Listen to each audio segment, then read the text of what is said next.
Mas vamos lá, gente. Nós temos aqui uma primeira notícia inicial, que é só pra gente ir amaciando, né? Então eu queria começar com isso aqui, ó. Mas antes eu queria colocar a trilha sonora. Porque essa aqui tem que ter trilha sonora.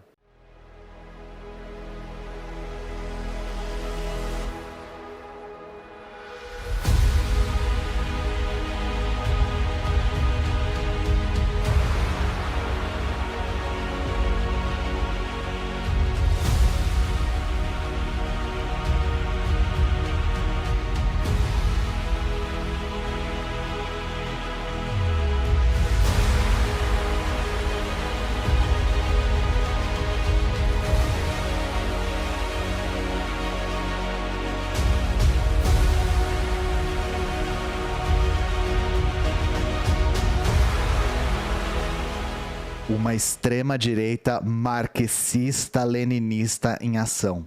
Por Paulo Bahia no blog do Noblat. Assim, gente, eu nunca usei drogas. Nunca. E eu tô sendo sincero aqui. A única droga que eu já usei na minha vida foi álcool. Eu queria perguntar pra quem já usou droga se a sensação é essa aqui. Porque se for, eu acho que eu vou continuar não usando. Eu acho que eu vou continuar o orgulho do leão do Proerd. Vamos lá, porque, assim... O título faz jus ao corpo do texto, assim. As esquerdas incorporaram a democracia como valor universal e querem expandi-la. Primeiro, valores universais não são categorias que a esquerda radical costuma tratar. Sinceramente, e eu estou falando de esquerda radical aqui porque ele citou o marxismo-leninismo. Só que a questão é, fã ou hater? A democracia é um valor universal e deve ser expandido. É fã ou é hater, gente? Que aqui eu fico na dúvida, assim. As direitas, as táticas revolucionárias de Vladimir Lenin. Vladimir Lenin com W, foda-se. A turba golpista que agiu em Brasília nos dias 12 de dezembro de 2022 e 8 de janeiro de 2023 se portou como insurgente revolucionária.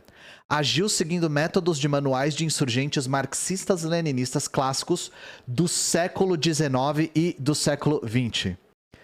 Chat do meu coração. Eu amo vocês. E porque eu amo vocês, eu vou fazer uma pergunta aqui muito importante. Me fala um marxista-leninista do século XIX. Eu não vi nenhum marxista-leninista no século XIX, nem em nenhum episódio do Doctor Who, assim. Porque assim, gente, pra ter marxismo-leninismo, tem que ter leninismo. E pra ter leninismo, tem que ter o Lenin. E o Lenin só desenvolveu a sua teoria no século XX. É curioso como existem apropriações de natureza diferente no Brasil.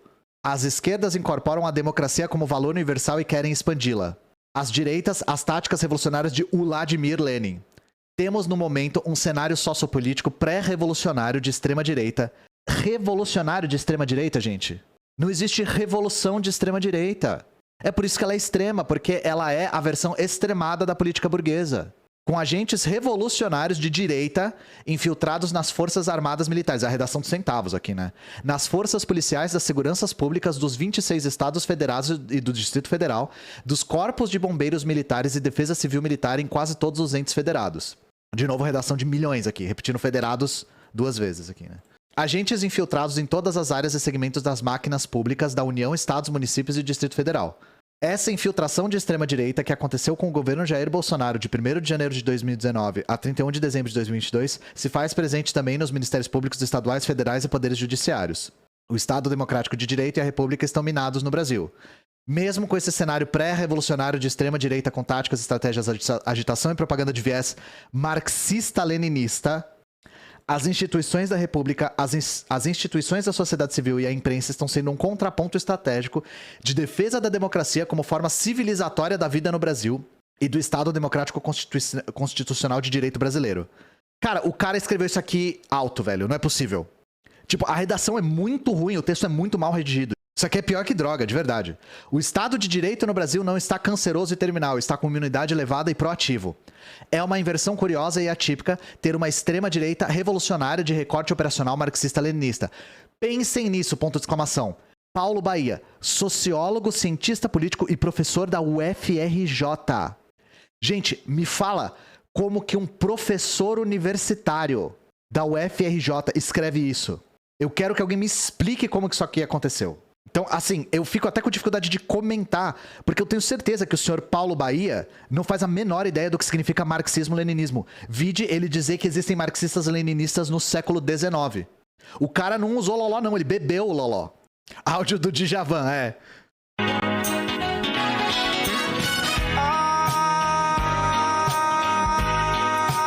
É, quando falam que federal só tem drogado, estavam falando disso, né? Pois é. Como diria Romeu Zema, né? Eu quero me drogar. Sim, esse texto é uma experiência sinestésica. E aí perguntou, Ian, por que você não leu Metrópolis quando a gente coloca lá na aba notícias? Então, né? Eu acho que um texto vale mais do que 1000 palavras. Quer dizer, um texto tem algumas palavras, mas não foi isso que eu quis dizer. Não ficou muito legal isso, essa lógica, mas enfim. Como diria Bolsonaro, né? Hoje em dia, via de regra, os livros são um amontoado de um monte de coisa escrita.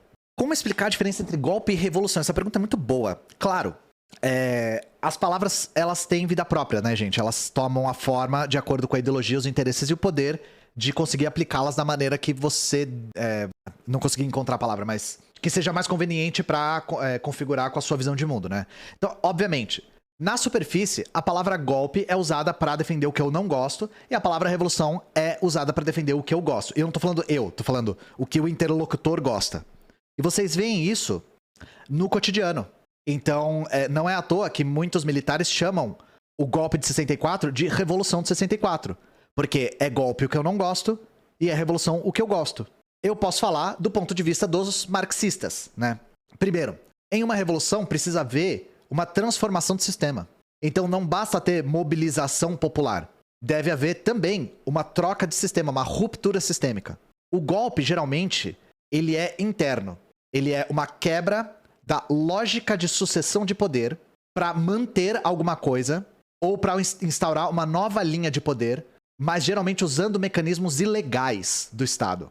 Então, no caso de 64, o exército pressionou o Senado a declarar a presidência da República vaga. O exército é uma instituição de Estado e utilizou de mecanismos ilegais para romper com a sucessão legal do Estado brasileiro. Em revoluções, nós temos, geralmente, uma tomada de poder por vias externas, não internas do Estado, e falando em golpe de Estado, né? E nós temos uma ruptura sistêmica. Então, entendem? A derrubada da União Soviética não seria revolução nessa categorização de jeito nenhum. Porque ela foi feita totalmente dentro da ilegalidade do Estado. Foi o corpo da alta burocracia do Estado que reverteu a situação do avanço socialista na União Soviética. Então não são categorias isoladas. Mas, novamente, o que eu falei no começo é o mais importante. Essas palavras são usadas de maneira ideológica, tá? Então vocês vão ver, geralmente, golpe sendo usado para coisas que são contrários à ideologia do interlocutor e revolução para coisas que são favoráveis à ideologia do interlocutor. Essas palavras, elas não existem num vácuo. A gente não vai lá no banco de palavras celeste, pesca as palavras e olha o dicionário cuneiforme etéreo que vaga no cosmos e que tem todas as palavras gravadas em argila cozida, sabe? Não é assim que as coisas funcionam.